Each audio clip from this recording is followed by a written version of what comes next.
probably since day one in security, I have been doing nothing but zero trust related work. And it's real fascinating to have you on finally. Well, thank you so much. It's good to talk to you again, Joe. Yeah, yeah, absolutely. Yeah, you definitely provided some really valuable insights for my dissertation research that I actually over this past weekend I'm like at the point where now it's like okay, I have to fire up this model and let it learn and everything and I'm just like I'm nervous about it because I've never done something like this before, you know? And so it's like, oh god, this is going to take me forever to get done and I don't know. We'll see.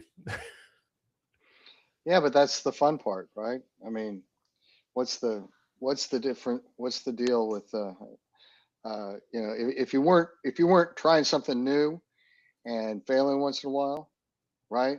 Yeah. You wouldn't do something amazing. I mean, I kind of think of Elon Musk and how his rockets blew up at first and everybody made fun of him. And now, I think it was last week, he had the second time that they caught a rocket in midair on the tower.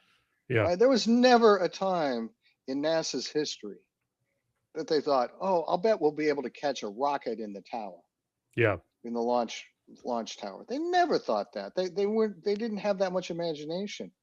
And he was willing to go through the failures because in NASA world, failure is not an option, which is a funny thing because I once did an event with Gene Kranz, the Apollo 13 flight commander who Oh is wow. quoted as saying that. And I also knew Jim Lovell a little bit too. And so, and I was talking to Kranz off stage, and he said, "I just said that to just encourage everybody and rev everybody up. Failure is not an option, but I thought we were going to fail. I didn't think we were bringing these guys home. I thought there was no way they were coming home. But just the pep talk and getting them in that mindset made them keep going and not having that headspace of failure. And I thought Yeah. that was an interesting thing because a lot of people get in the headspace of failure. This is going to be too hard. I'm not going to do it right. And you know, I don't know the famous story of how many times it took Thomas Edison to create a light bulb. You know, too often we point at people's failures and we don't realize that they're learning from those failures, right? Yeah. Which is Eh, a segue into zero trust because there were a lot of failures early on in zero trust, and luckily I was the only one making it, so I was able to take all those failures and then synthesize them and put them into a methodology that eliminated a lot of the things that I failed at. I mean, there was a lot hmm. of failures, right? But you didn't hear about them because A, I was doing it for people who didn't talk about it, and B, um, I wasn't publishing on the failures. I was learning from them, right? Yeah. Yeah, that's a really good point. And it's funny because had to remind my brother of that exact point like this past weekend or maybe last 2 weekends ago. Um, but i- you have to like get into that mindset. And even when I was starting out, like I fell nonstop. I mean, it was widely known that like my troubleshooting guide at that company that I was working for was like the most robust document that they had for troubleshooting our application overall. Like the devs were referencing it even and everything like that. I would find error codes that they didn't even write. Like, it would give me an error and it would just be blank. And I'm sitting here like, guys, what is even going on? Like, I don't know. You have to write this. And they're like, we never even thought of that use case before. Like, let's go like figure this out. Right. It was always interesting when the dev would like that wrote the code would come over to my desk and he'd just be sitting there for like 3 or 4 hours trying to figure it out. And everyone else is like, well, what'd you mess up, Joe? I'm like, I don't know. I hit install. Like, that's what I did, Right, like right. but that's how you learn best, like through that struggle. I got a very good understanding of, oh, hey, we insert data into this Postgres database like this. And I didn't come from a computer science background, right? So it was a totally different thing. And oh, this is how the high availability pool works. This is what PG pool is doing, all that sort of stuff, right? But if I wouldn't have been failing nonstop, I never would have had that like light bulb, so to speak, go off in my head as to like, oh, this is how all of this is tied together, and that's a huge benefit when you finally have that. Yeah, I mean, people have to be allowed to fail. You want them to do it in a safe way, but they're going to fail, and we spend too much time blaming people for failures instead of going, "Wow, look, you exposed something that we never thought about before." Yeah. So talk to me about, you getting started in the field. What was that like? Did you start with having an interest with computers and technology, or did you kind of find your way into it some, backwards way and here you are today? Yeah, I mean, I always had a fascination with innovation and new things, right? So I'm old enough that I had the first Pong game, the very first one. You had to play it on a black and white TV because it would ruin your color TV. That's how old it was. I mean, this was in the early '70s, right? And then I got involved in other things. I was in media, but I could see that the digital world was going to happen. So I put in my first network in 1984 because I bought the first Mac in Dallas, and I bought a laser printer from Apple, cost $7,000, and I did it to replace traditional typesetting in graphic design, because what people don't know is graphic design used to be a manual process where you cut out each letter and then you took a high resolution lithograph of it, and it just was a very difficult thing. And so I got that to replace that, and so I had to network that, and from that, then I got into doing some animation projects. I went and did an animation project on the Cray XMP at uh, what was the company called? They did The Last Starfighter. If you ever saw The Last Starfighter, the first movie ever mostly done in CGI, but it was done on a Cray XMP, and I got to use that Cray XMP on a 3D animation project, and I fell in love with animation. But I realized, hey, I can't afford at the place I'm working a Cray XMP, so I had to learn how to build my own animation computers using um, AT&T TrueVision cards. AT&T was the leader in animation at that time. It cost $7,000 for this card that offloaded processing. It was really the first GPU, if you think about it. And then we found the funny thing is we found that uh, these computers ran Doom really, really well. I mean, Doom was amazing to play on an animation computer that had an AT&T TrueVision card. I don't know if you've ever played Doom or not, Yeah. but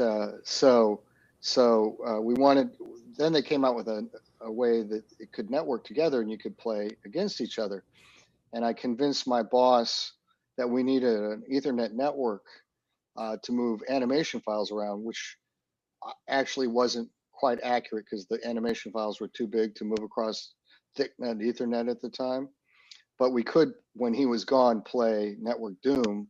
And that's how I learned networking, from Network Doom. So here's a trivia question for you. Um, what's the port number for Doom? Uh, it's the only video game that has an assigned port number from ICANN. Isn't it like 666 or something? Ah, yeah, yes, it is. It is six Yeah. six six. Yes.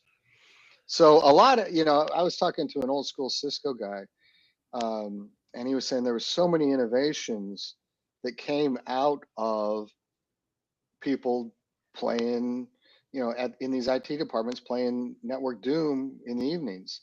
They Hmm. had to create code in iOS, Internet Operating System, in Cisco routers and switches to support that, right?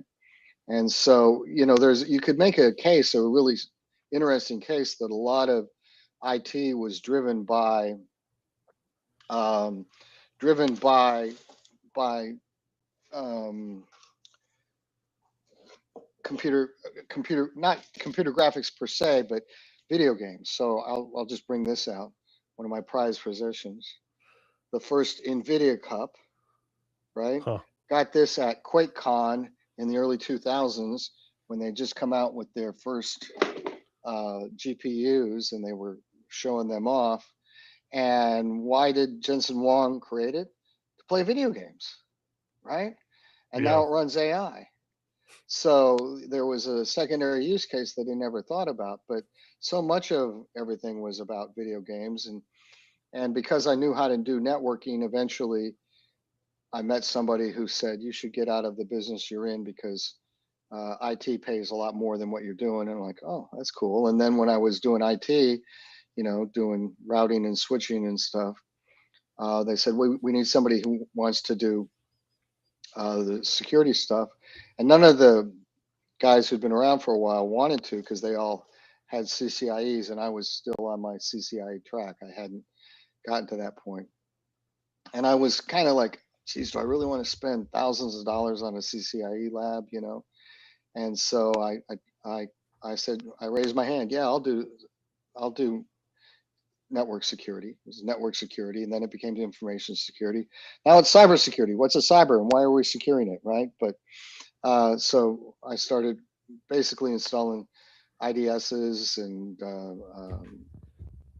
firewalls, early firewalls, and doing what we called pen testing. It's now cooler now. It's red teaming, but we called it pen testing back then.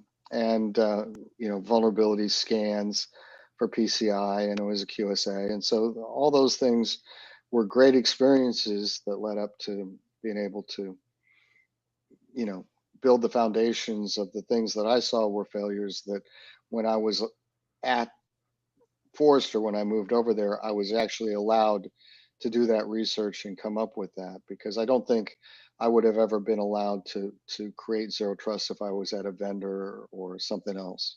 Huh. That's interesting. Yeah, that's an interesting opportunity. Like, how did that even come about where, zero trust was being thought of, and then you had the opportunity to do the research? Well, I had a hatred with the trust model in firewalls for a long time, right? So if you remember firewalls, and I think it's still fairly true today, they have an internal interface called trusted and an external interface called untrusted. And you assign a trust level of 100 to the internal interface, and the external interface has a trust level of 0. And in the early versions of that, you didn't need a rule to go from a high trust level interface to a low trust level. So you didn't need a rule to go outbound of a network. And the DMZs all had to have a different trust level, 1 through 99, and they couldn't be the same, and blah blah blah. But that was going to determine the policy. The idea was you wouldn't have to write these specific policies. It was going to make it easy. And I said, well, this is silly, because as a pen tester, I've already gotten into your network, right? That's why I'm here. So I could easily exfil things because there's no outbound rules. So I started putting outbound rules on firewalls, because I said all interfaces should have the same trust level, and that trust level is 0. That's where zero trust comes from. The trust level should be 0 on all interfaces. And there's no difference between an interface, right? You can't assign it something as undefinable as trust, which is a human emotion. And ultimately, I got a lot of people upset with me. The manufacturer of the firewalls got upset with me. The company I work for got upset because the company was complaining, because the vendor was saying John shouldn't be doing this. He shouldn't be putting outbound rules on there. And so eventually my job got eliminated. We don't see a future in network security. And so my job got eliminated. And that was the best thing that ever happened to me, right? Because it started moving me in a different direction where I could learn more stuff. But I started studying trust. I met an academic who that was his focus, on the concepts of trust, and so that really influenced me a lot. And so I just said all interfaces have the same level of trust as 0, and this artificial trust model that somebody put into the world years ago is the problem, because I remember saying to a CIO, "What's your cybersecurity strategy?" And he said, "Trust but verify." I said, "Oh, really? Why?" Well, because Ronald Reagan said so. And I'm thinking in my mind, yeah, that great cybersecurity guru, Ronald Reagan. And Ronald Reagan actually didn't say trust but verify. And my Russian isn't very good. I can never pronounce it. But he said "Dovernai no provernai," which uh, literally translates into trust but verify, but it means we're never going to trust you. And he said this in his speech to Mikhail Gorbachev in the 80s. And so this guy said, well, because Ronald Reagan said so. And I said, oh, okay, well, I get it. Trust means you're not going to do anything to the packet. What are you doing to verify? Well, nothing. I'm not doing any verification because if I did that, they're trusted users. That would be rude. He actually said that. That would be rude. So he had taken his human emotions and he transferred it into the digital world. And that is one of the problems that we have, right? I just had this call about human versus machine identities. And I would argue that all identities are machine identities, right? John is not on the network right now. Joe is not on the network right now. There are packets that are asserted to come from us that assume that they are generated from a device that we are somehow controlling. But you and I are not on the network, right? We haven't shrunken down into subatomic particles and been sent over our personal wireless uh, networks and transferred to into the ISP and then sent down a fiber optic cable to the Riverside server that we're talking on right now. That hasn't happened. So it's um, it's just kind of silliness, you know. Yeah, that's an interesting way of viewing it. I mean, it's probably not that foreign, you know, from like back then. Now it's just like, man, yeah, people did actually have that mentality of, trust but verify. Like I've heard that before, for sure, and it's like, yeah, that just like doesn't exist, like it doesn't exist in the framework or the mentality of a security professional, at least today. I hope it doesn't, at least. Oh, there's still remnants around, and then you hear implicit trust versus explicit trust, and you're like, what? I Yeah, mean, no. There's how much trust should there be in a system called zero trust? right, right. It's a pretty simple question, but people are in love with this word trust, and they don't realize that you flip that coin over, and it says betrayal. Yeah, yeah. That's it's fascinating because that's like the first thing that I learned was actually, zero trust. Just kind of understanding it inside and out, and really that like enabled me to kind of question things properly, right? Like within that framework, it enables me to actually have the right questions and say like, well, why are we just taking whatever this thing says as like fact, right? Like, well, what is there a trusted source, in this environment and whatnot? And um, it was interesting because I was working for a company, it's a really old company, and they had gotten breached. And so their like in-house, security architect that wasn't really a security architect, you know, figured out or designed this essentially a zero trust environment for their, most valuable resources. And it was a very antiquated system by the time I got there. They designed it like with Microsoft's help and whatnot, so they paid an insane amount of money to do it. And by the time I got there, he was retiring, and it was like it looked like zero trust version .1 if I had to relate to it, right? Was because like it was so sequestered off. You would have thought that they had like top secret intelligence in there, some classified intelligence. And I'm sitting here like it's a public company. What do we like? We're not doing government work, like what is in this environment, and um it was such a hassle to even update anything in that environment that it was very normal for critical servers in that environment to be 2+ years behind on updates. And I'm just sitting here like, what are we doing? Like, this is not like, I understand your logic behind it of making it that difficult, making it, you know more secure in your mind, right? Because it's more difficult to do things, but this doesn't make any sense in, 2017. Yeah, I mean, you look at that and like, why is it 2 years behind? And it's because people are afraid, well, that might be a bad patch. So it's better not to patch it because things are still working. And then you look at things like the Sony PlayStation hack. There were four, I think there were four revs behind in Apache. And everybody's like, well, it's working, so don't touch it.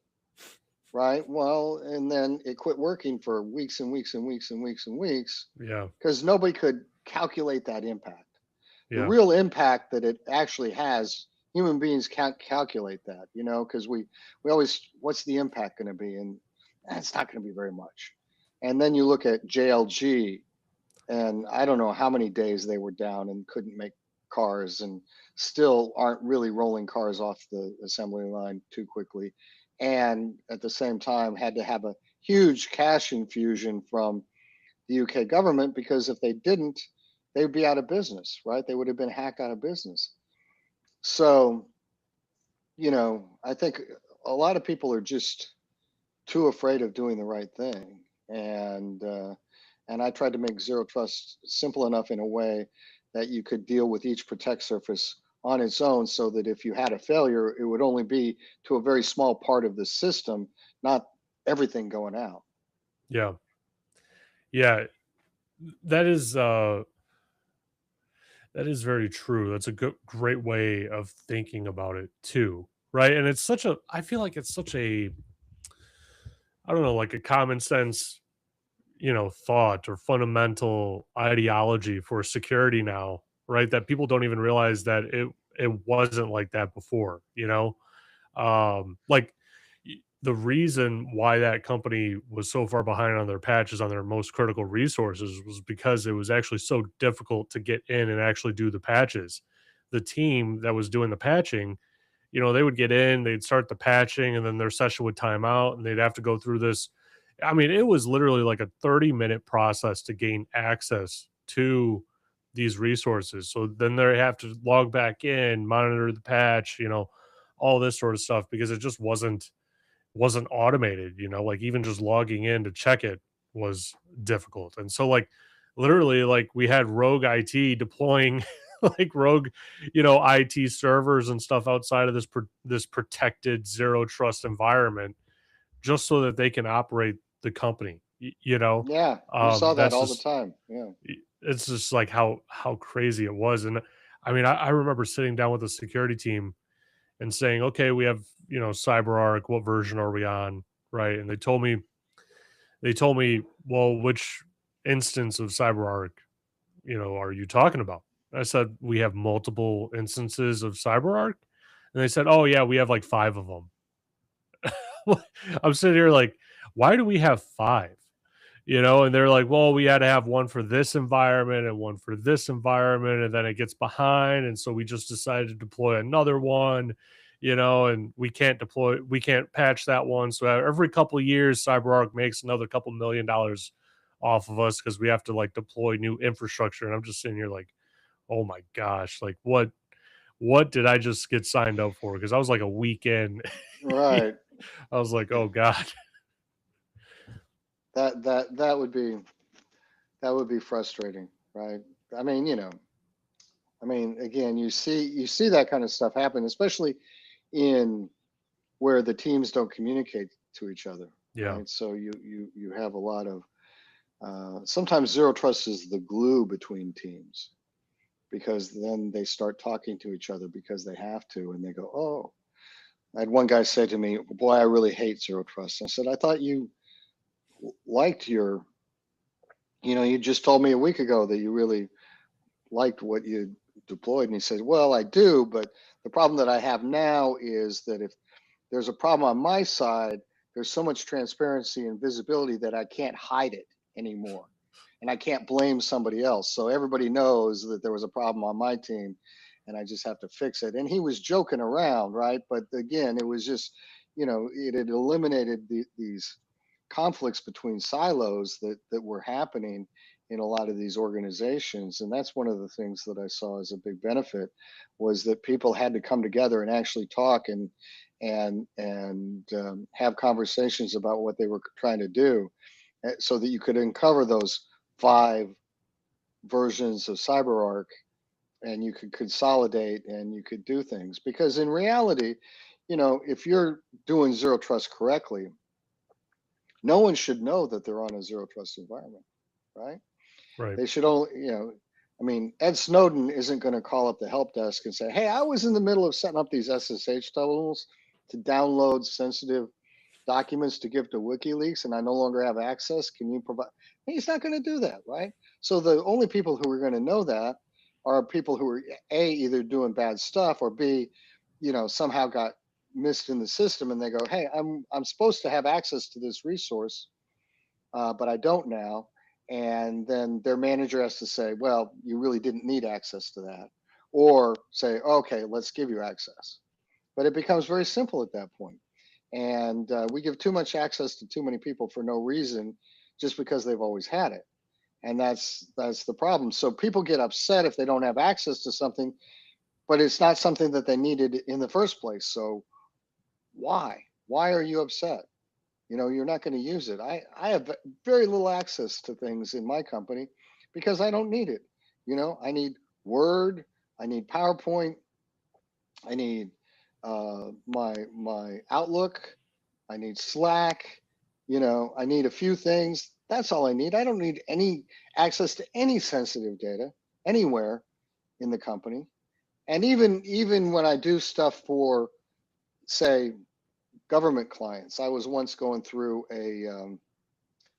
getting my security clearance to do some work for the government, and it was very onerous. And I said to the person I was going through this with, I said, "Hold it, am I ever going to need access to your data to do this project?" He said, "No, you're never going to need access." And I said, "Then why am I going through this?" And he said, "Well, it's just something that people do." I said, "No, I'm going to withdraw from this process because this is a violation of the first principle of zero trust. Don't give people access to something that they don't need to do their job." And he said, "Well, getting a clearance is a badge of honor." And I said, "Well, I don't want that badge of honor, right?" And he said, "You realize you're going to have to get escorted through these high security environments?" And I said, "Sure, that's fine. That's how it should be, right? That's not an inconvenience to me. That's how it should be." And so they, when I go into some of these high security environments, they will. There sometimes there's actually a person with a pole that has a red flashing light, and as I walk through, they yell, "Unclear, Yeah. unclear," right?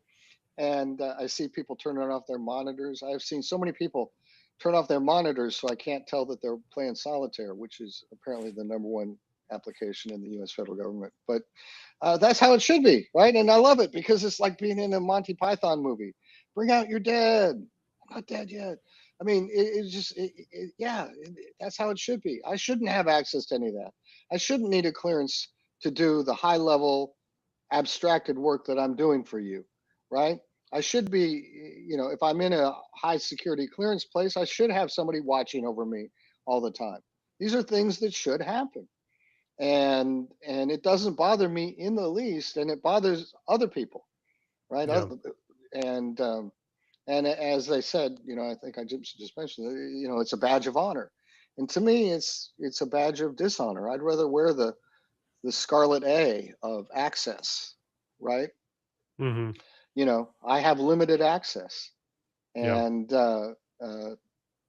my access should be strictly controlled based upon a need to know basis, and strictly enforced. And don't give me access to something that I don't need, because all that can do is get you in trouble and me in trouble. That's Yeah. all it can do. Yeah, I remember when early on in my career when I was doing some work for the government, and I mean the lengths that they go to, and I look, it's not like I have access to anything, you know, but like I can't even get logs from a device, even, I have to look over someone's shoulder. The guy that, I'm telling the commands to doesn't even know Linux, for instance, and when I tell him, space, he actually types out the word space and not hitting space bar. So like I I understand both sides of it, right? Like, because I wanted the clearance at that point in my life. I wanted to go into like the federal government and everything. So if I got the clearance, it'd be a whole lot easier to do that, right? But Um, and maybe you needed that to get your job done. See, that's the difference. I didn't need it to get my job done. You probably needed access to your to those logs to get your job done, so it would have made right. sense to you, right? I've had So to that fly across the country for logs just to look at some logs, and then I'm yeah, there for a week because once you're there, they don't want you to leave. I mean, like, it was crazy. but there shouldn't be any proprietary data in a log, Yeah, right? and there wasn't. There was never. So It was like literally an error code, right, like that's what I'm looking for. And then I have to leave the facility, call my dev directly, right? Say this is the error that I'm getting, and then he has to go figure out a fix. And hopefully it's a fix that I can make on site and not an update. Because if it's an update, that's like it's a whole other situation. right, right.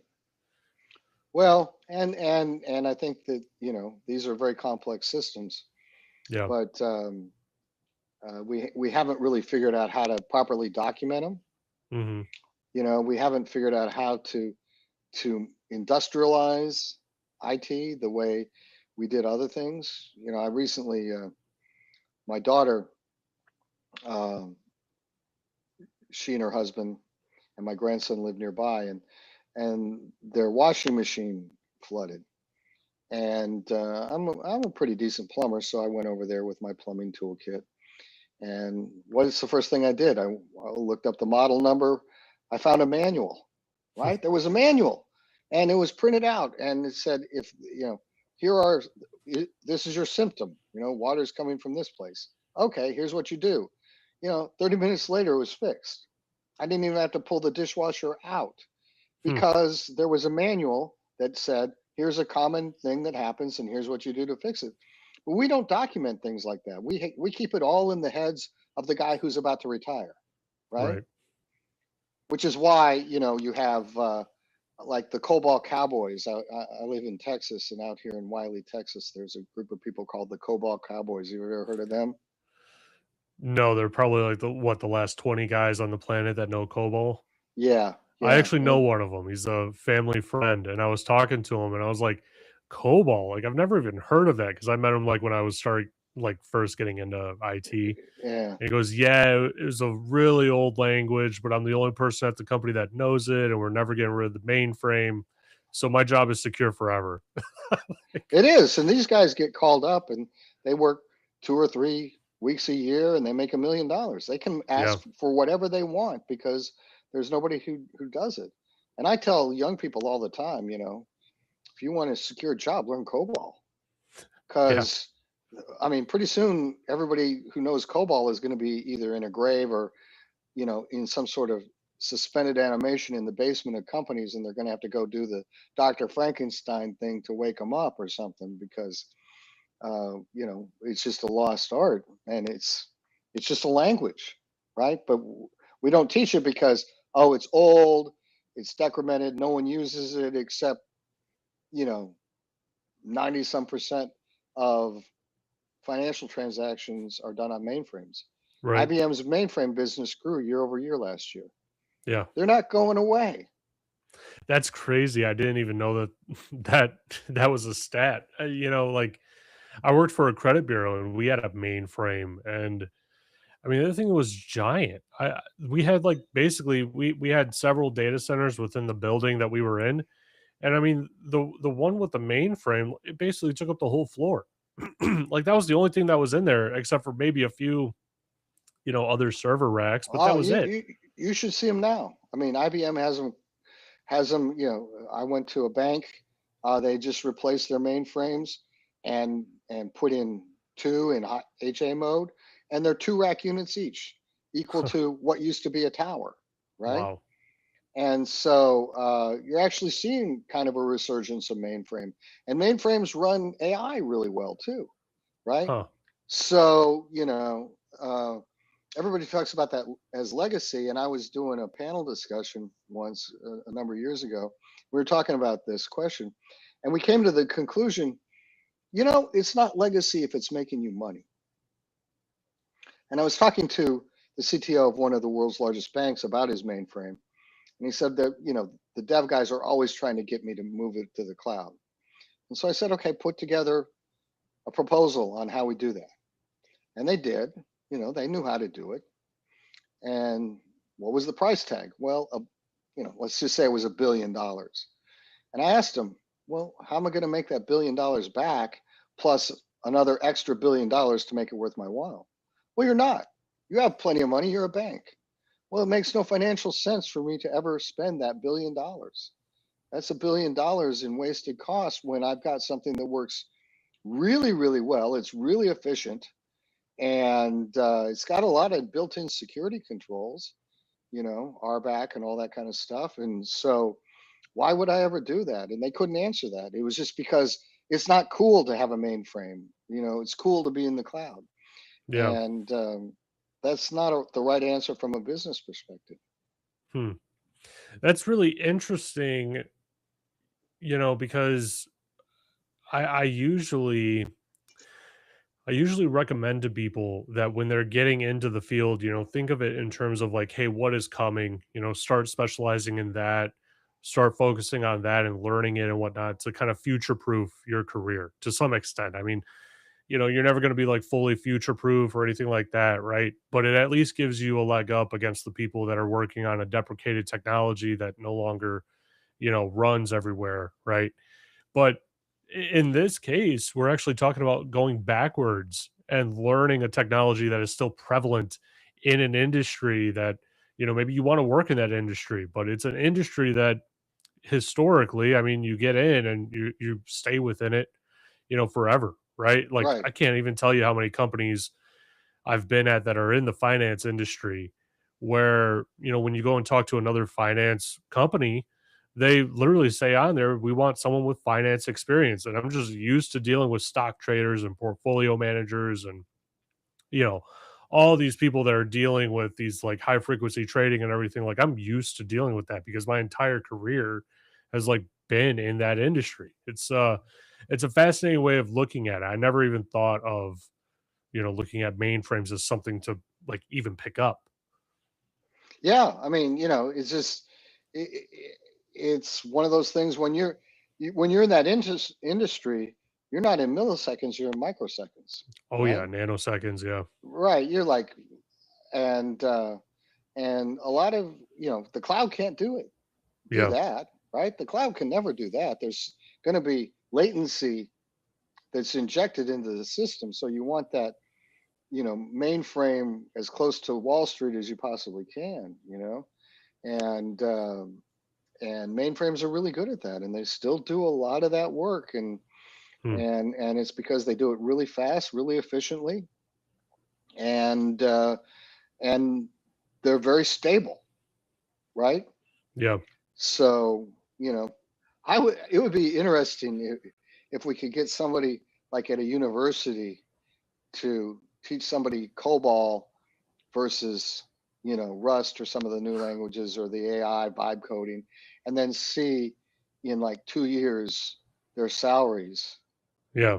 You know, That would that be would be fascinating. that would be a fascinating case study for somebody, because I'll bet that if somebody came out and they really understood COBOL, for example, um, they would find that there was an unlimited opportunities for you, because it's rarity that Yeah, is the thing that accelerates a career, hmm, not overabundance. There's going to be a bazillion vibe coders who know how to use Claude code, right?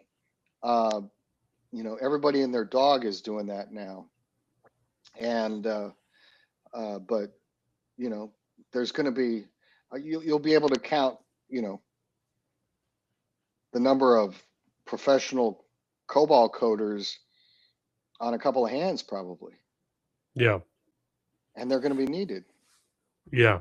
No, that's fascinating, and you bring up a really valid point. Because I whenever I get any sort of education, whether it's a certification or I'm studying, something in my free time, which I don't have very much of anymore. But hopefully, when I'm done with this research, I'll have more time to dive into these topics.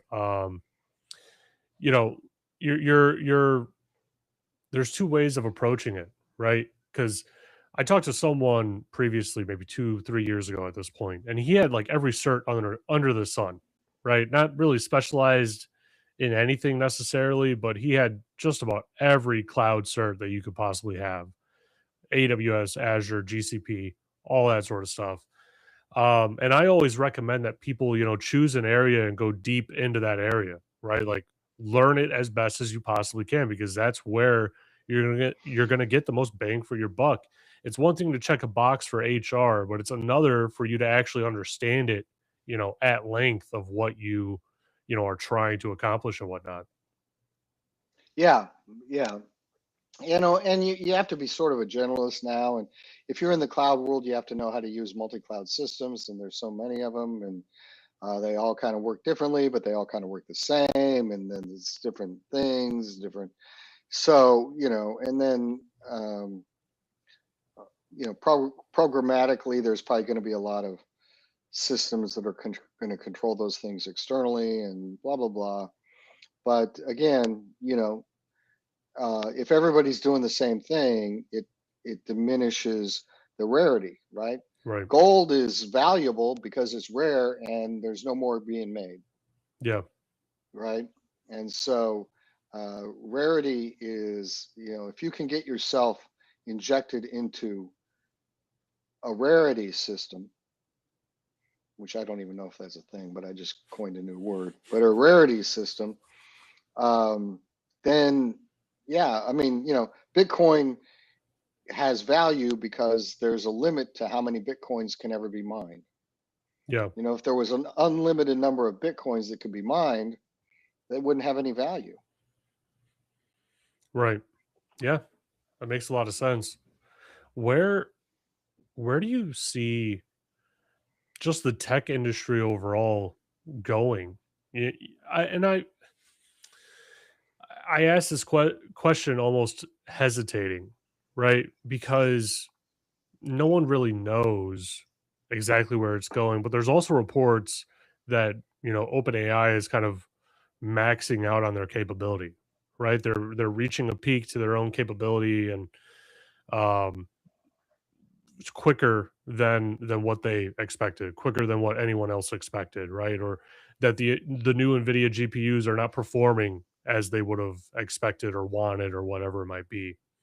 So we're already seeming to like run into those issues. And I mean, everyone knows it looks like a bubble at this point, right? Like all that they need is to like basically finally cap out at their capability, and everything kind of comes crumbling down to some extent. Where would you recommend that people focus going forward? You know, I, I mean, you kind of have to swim with the trends a little bit, swim with the current, uh, follow where the VCs are putting money into it, because everything that we do is determined by venture capital and private equity firms. There's no more pure research anymore. There's no Bell, AT&T, Bell Labs, Yeah. uh, where people just create things for no reason, right? And then it turns out that they were useful. Or there's no more innovation like that. There's no more Xerox PARC. Hmm. There's everybody wants a return on investment very very quickly in that VC world, and sometimes that doesn't happen. So one of the great examples is your iPhone, right?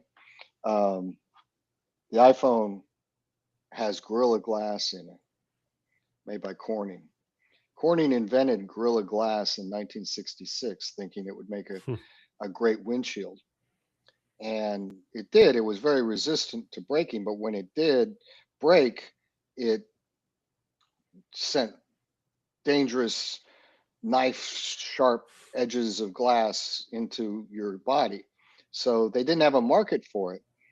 And Steve Jobs called up in 2006, 2007, hey, I need a much better glass that's resistant to breakage. Have we got something for you? You know, we've had it hanging around here since 1966, Hmm. and now here's the but who's doing that anymore? Who would hold on to something for that long? Yeah. And that's kind of the problem. I mean, you know, you look at the history of Unix, right?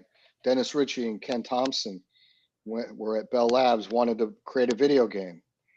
No one would give them time on the Cray mainframe. They said, "Oh, there's an old PDP in the corner." They turned it on. There was no operating system. They had to write an operating system for it. That became Unix, which became Linux, which runs the cloud. Hmm. But if they didn't want to, you know, create a video game and there wasn't a place to just experiment with video game technologies, we'd never have Unix or Linux or the cloud. So there's a lot of things that are sort of accidental in the history of this business. And I don't think you can be purposeful and say, you know, we need an ROI in 18 months. I mean, it's just, you know, that was, I don't know what year they did that. I heard this story from one of their colleagues at Bell Labs. Uh, Fascinating story because I didn't know it. I mean, I knew that they had created it, but I didn't know they had created it accidentally because they were trying to do something else, and they never made the video game, right? Hmm.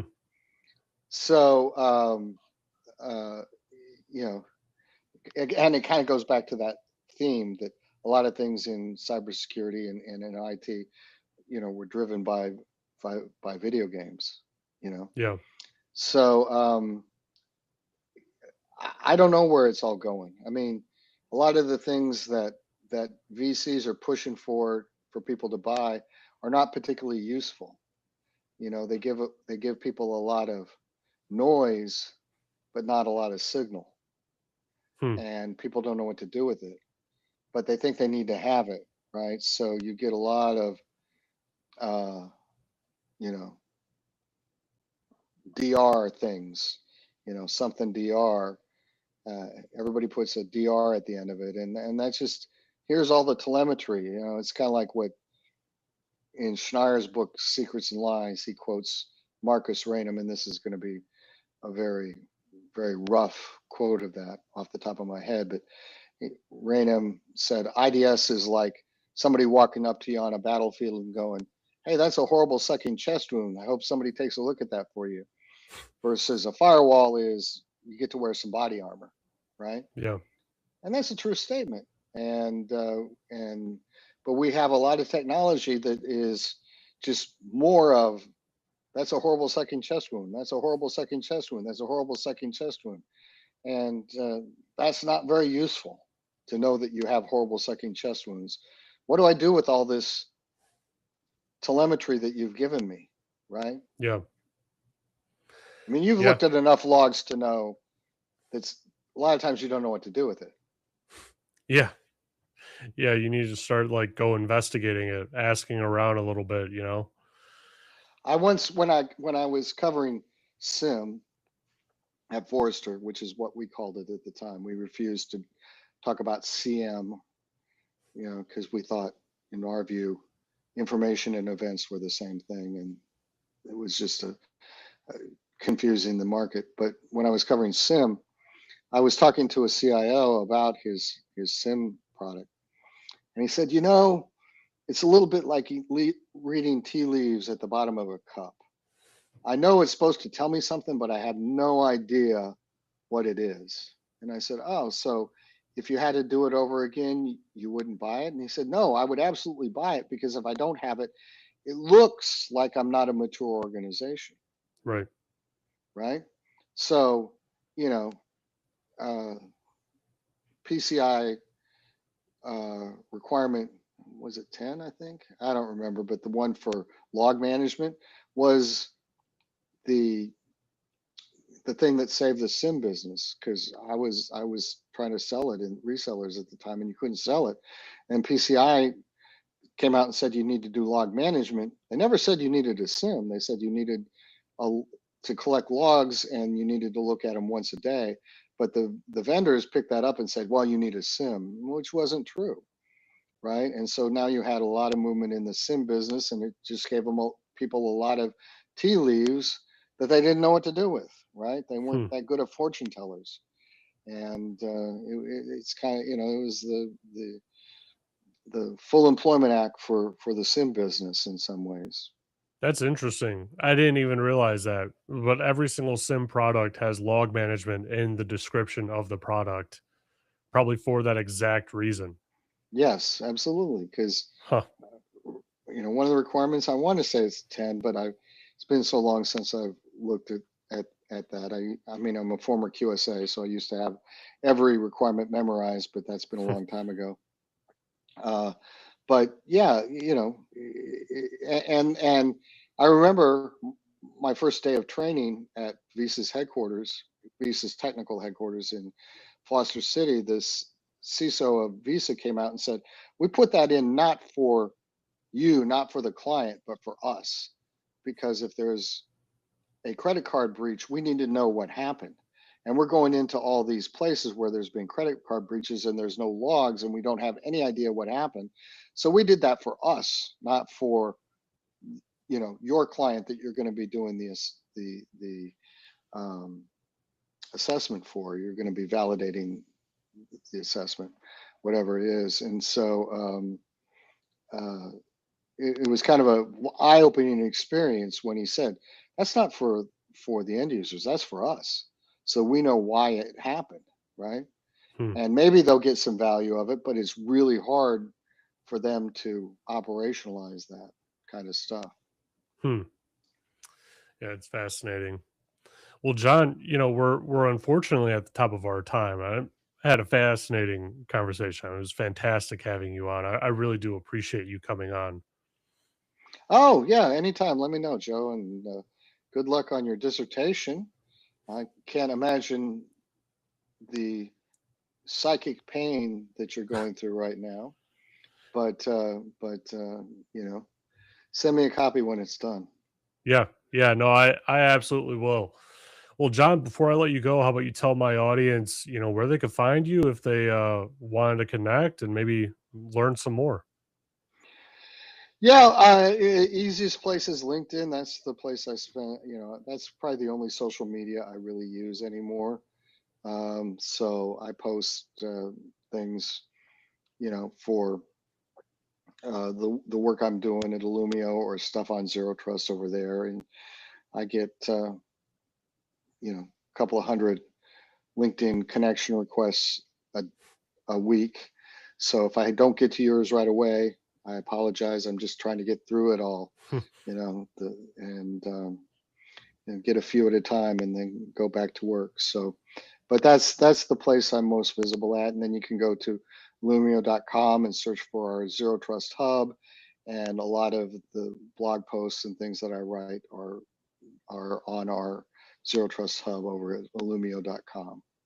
Awesome. Well, I'll put the links to all of that in the description of this episode. And thanks everyone for joining us. I know that we had some live viewers this time. So hope you guys enjoyed the conversation. Looking forward to the next one. Bye everyone.